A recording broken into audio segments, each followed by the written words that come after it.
Hello, welcome to White Birch Tarot and Astrology.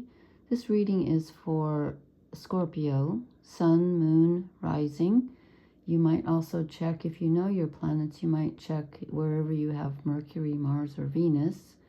I always check those myself. I find that useful. And I'm doing a reading for Venus conjunct Chiron, which happens, I think it's tomorrow actually, June 1st. I didn't look at the date, but I believe that is tomorrow, if I'm not mistaken. Anyway, I did a separate video on what Venus conjunct Chiron means, so I didn't have to re-explain it 12 times. And so please watch that. Whoops, while I knock over my angel and get the dust off here. It's just, I recorded it like 2 days ago, so you should be able to find it very easily. I hope it's titled Venus conjunct Chiron, where I explain what that means in better detail. And so I'm going to just briefly tell you what's going on with your sign and the astrology very, very briefly. And then I'm just going to do a video for you I've already pulled the cards. And Scorpio, you have had Black Moon Lilith in your sign for a while. She's at about 7 degrees, and she is the place in us where the, quote, dark feminine is. So that's the part of your feminine personality. It doesn't have to be female. The sensitive, emotional part that has been shamed or rejected or made to feel shamed, like it's not accepted by society or your family or whatever. She's moving through Scorpio, so there's that. And again, if you don't know where your planets are, I can help you if you, I'll try to remember to leave my email in the comment section. There's a place online called astro.com. It's free. I'm not affiliated with them in any way. And you can get your chart done there. And if you know your birth time, excuse me while I pick dust while I'm talking, if you know your birth time, you can get your rising sign if you don't know it. But even if you don't know your time, if you know the date, of course, and everything, you can find out what signs your planets are in. You can't do the houses unless you know what time. And that's very important. So it's, it's still important even if you don't know the time. And sometimes you can guess. If you look at, different things happening. Well, I won't go into all that. Okay, so you have Black Moon Lilith in your sign. And excuse my voice. There's a lot of smoke here where I'm at right now in the U.S. I'm in the Midwest, and the smoke from the the horrible, terrible wildfires is coming down here. It's such an awful thing. Anyway, you have also had the planet Uranus, which rules sudden change and revelation and new ideas. It's in Taurus, which is opposite you. So that could be affecting you. That's at 28 degrees. So if you have anything toward the beginning signs, you're going to have Black Moon Lilith conjunct you. If you have things, any planets at the end degrees of Scorpio, then Uranus is opposite you. And so Uranus has been, gosh, I put it in the comment section. I think I did. I think I put it in my Venus conjunct Chiron video. I didn't write it down, unfortunately. I don't remember how long Uranus has been in Taurus, but it's been a while. So I imagine that if you have anything in Scorpio, you've been feeling some big changes. And when the energies are opposite you rather than in your own sign, you still have to deal with it. But it can manifest a little differently. It can kind of throw you off balance, either internally or externally. Oh, here goes my voice again. I've been struggling with this all day. The ear is really bad. Anyway, and then your reading looks kind of like that too. It looks a little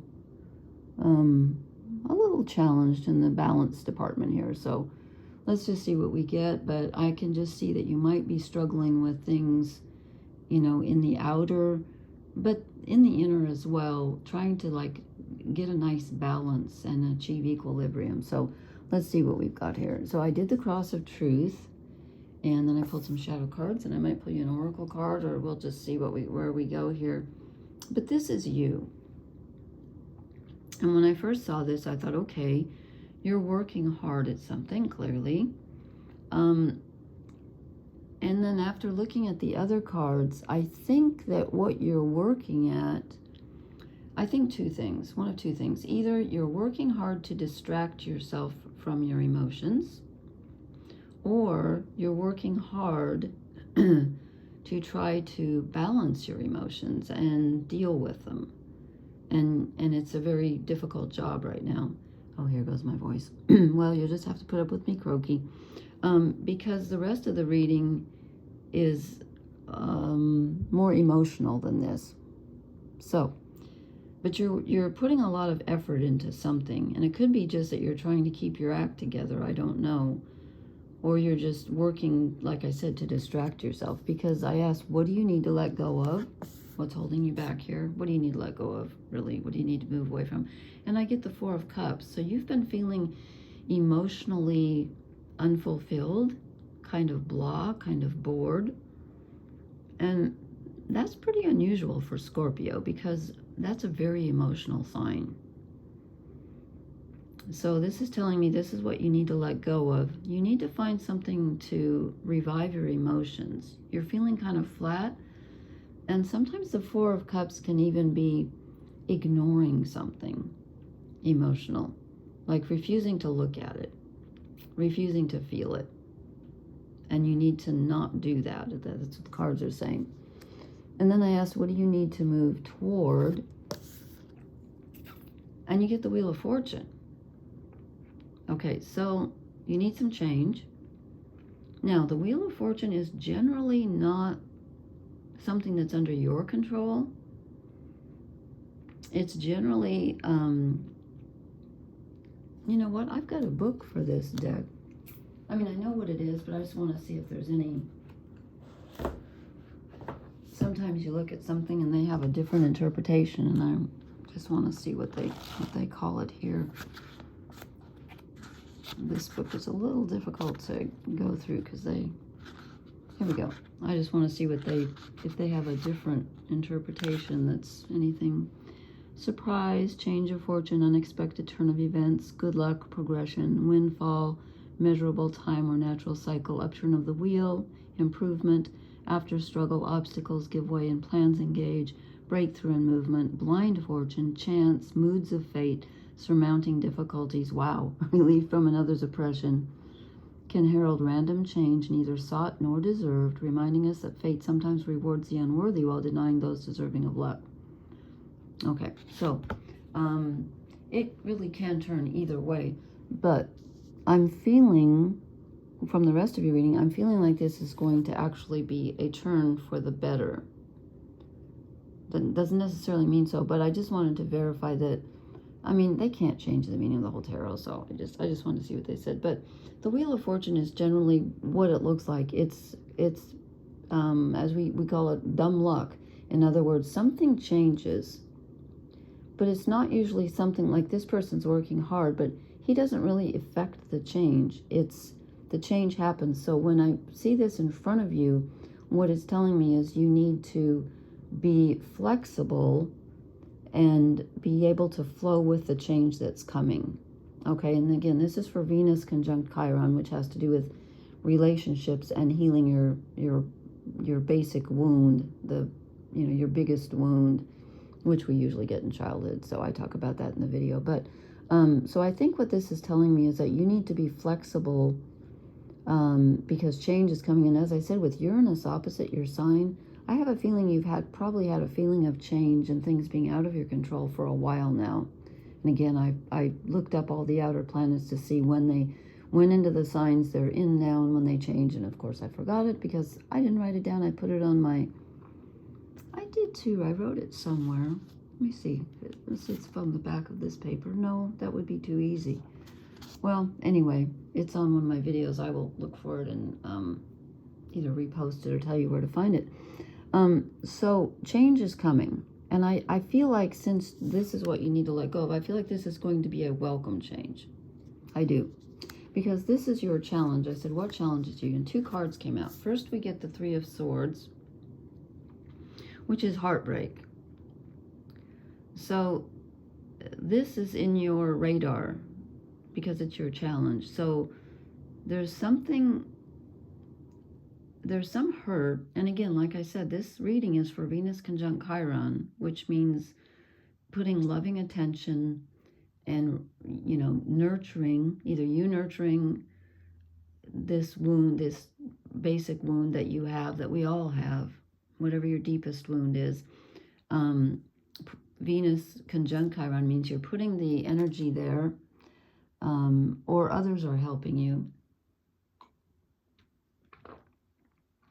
Excuse me, my throat's been dry. So you're dealing with some heartache here. But this card came out with it, and this is really positive. And again, this is your challenge. So this is the Empress, Major Arcana, and this is about nurturing yourself. This is about taking what feeds you and being patient and grounded and loving, being loving toward yourself. In my experience, I grew up with a lot of Scorpio energy. My mom had Scorpio sun. My older sister has sun in Scorpio. My only niece had Scorpio rising. Even my childhood dog had sun in Scorpio. Yeah. So in my experience, and tell me if I'm wrong, Scorpio is they're very passionate, very emotional. I mean, Scorpio itself rules emotional intimacy, sexuality, other people's money, the personal unconscious. Scorpios are very emotional, and they're usually pretty good at that, but they can be very critical, especially of themselves, I find.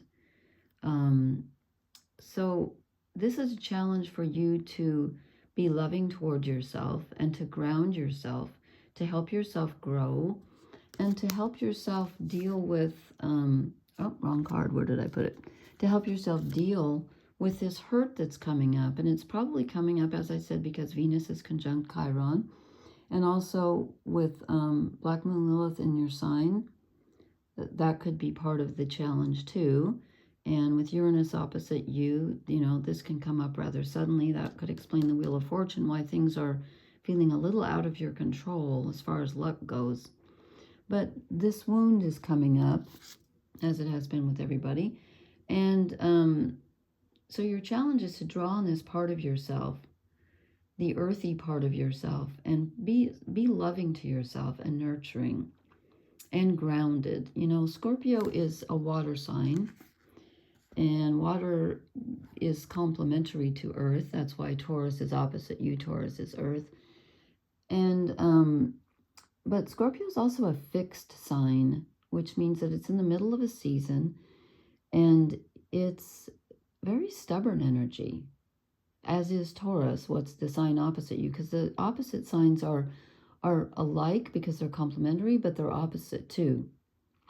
But, you know, opposites complement each other. So you're very fixed energy, but that doesn't always mean that you can be grounded.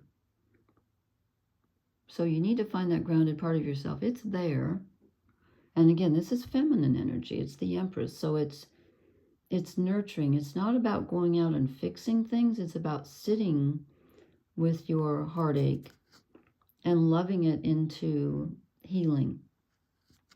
Okay, and then I asked, what's like the best outcome of this situation? Aha, just what you needed. With the Four of Cups, what you need to let go of, emotional dissatisfaction and emptiness, your cup is filled. Yes. Do you know that song? It's a Grateful Dead song, actually, and I am not a Grateful Dead fan, but I am a Jane's Addiction fan.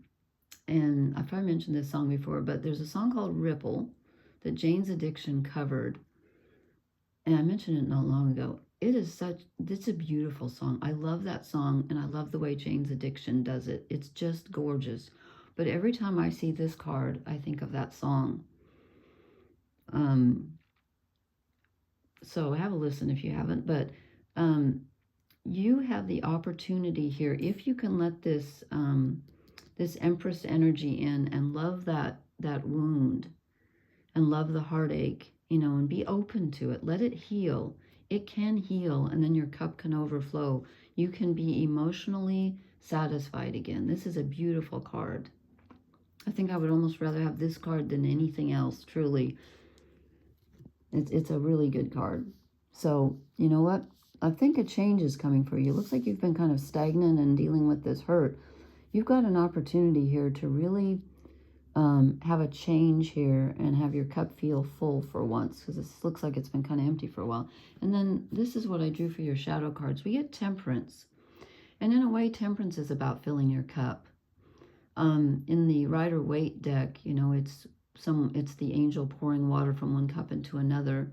This is a shadow card, so this is about not feeling like the water's moving. She's stuck in still water. In fact, I think that's part of the song. Anyway, oh yeah, ripple in still water where there is no pebble tossed nor wind to blow. So this is a kind of an emotional stagnation, and it's an attempt to balance. You're feeling a lack of balance, like things are just not balanced, and that could be because of that Uranus opposite you in Taurus energy, throwing things out of, out of equilibrium. So your shadow side is feeling like things are out of whack, they're out of balance, and you need to, work on that. And this goes along with it. The other shadow card I get for you is the Chariot, which is also about an inner struggle to achieve balance, because it's the two horses going in different directions. And this is generally the card for Cancer, which is ruled by the moon. Cancer is also a fellow water sign. And so this is the feeling that you've been feeling kind of emotionally stuck and pulled in two different directions. And again, trying to achieve a balance here with this Temperance card. There's really a feeling here of not being balanced. And I think when this wheel turns, I think you're gonna get back on your feet and feel more of a sense of balance. And then perhaps, I don't know why you're working so hard, but perhaps you won't have to work so hard, or you can have some more joy in your life rather than just work. Although this is, it's not a bad card. He's got the cat and the bird. It's not bad. It's a nice card. You're just working hard at something. And maybe this is just you working to achieve the balance. Let's see. I'm going to pull you one. Do I want an oracle card? Or I've been pulling fairy cards for people. I put them away today because I thought someone was coming over. And believe it or not, where I live here, I have to be really careful about like letting people see stuff like this. I know. Okay, I'm going to concentrate, then I'll finish my sentence here. Okay, Scorpio. I'm just going to pull you a fairy card just to see. Really? I'm surprised to see this. Anyway, the part of the country I live in is called the Bible Belt, and it's called that for a reason. So, yeah, I kind of have to hide my true self from a lot of people around here, which is weird. But anyway, I get the Fairy of Naughtiness. Really? Well, that looks kind of Scorpionic. Don't mess with a Scorpio, right? The Scorpios that I have known have all had wonderfully, wonderfully irreverent, sarcastic senses of humor, which I personally love. I have one myself. This says, lighten up, mischief, and misrule. The Fairy of Naughtiness asks you to step outside of your boundaries for a moment and do something unexpected. She dares you, well, you can see that by the way she's looking at you, to change the energy of a situation by doing the one thing that will tilt the universe just a tiny bit. Maybe this is you changing your own luck, do you think? That's very interesting. Naughty thoughts can lighten a situation without anyone else having to know about it. That's interesting. As you look at her, I'm sure an idea will come to mind. Observe, too, that she is connected above and below. See how she's got the light above her and below her? Interesting. The energy of the universe runs through her and connects her to everything. She is part of the universal glue that holds everything together. If you don't acknowledge her, if you ignore her, you may become the target for her own naughtiness. I have one of these in my house. She's very good at stealing things, losing wallets, misplacing important letters and important thoughts. So when it looks like it's going to be one of those days when little things go wrong and circumstances become predicaments, acknowledge the Fairy of Naughtiness and get her on your side again. She just wants to play. Well, that's certainly the opposite of this, where you're just sitting there bored. So mix it up, I guess, is the key here. And again, try some self-love with this wound, because we're all getting triggered with this Venus conjunct Chiron. And, the Empress is very much a Venusian figure here. So that makes sense. So, okay, I hope this was helpful. Please leave me a comment. Let me know how this energy is treating you. And please hit the like, share, and subscribe button. And don't forget to watch the video. In fact, I probably should watch that first. I didn't say that at the beginning, but the Venus conjunct Chiron, so you know what this was about. Okay, thank you so much. And I will try to leave in the comments where I wrote that about Uranus and Taurus, or I'll find it and put it in the comments. Okay, thank you so much. Blessings. Good night.